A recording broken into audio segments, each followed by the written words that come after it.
Hola y bienvenidos a mi canal de Smart Avocado. En este video vamos a repasar las palabras con la letra S.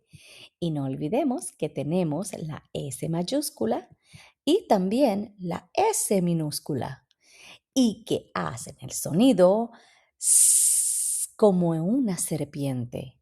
Ahora vamos a practicar palabras con este sonido. Silla, sandía, sombrilla, serrucho, sacapuntas, sol,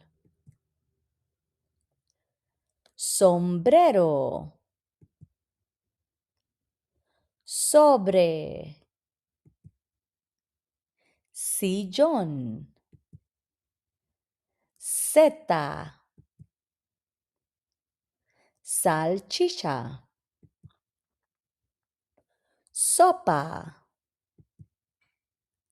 salero, sapo. Y ya hemos practicado palabras con la letra S que hace el sonido S como una serpiente. Y si te ha gustado este video, no olvides darle like y suscribirte para que veas más videos como este. ¡Hasta luego!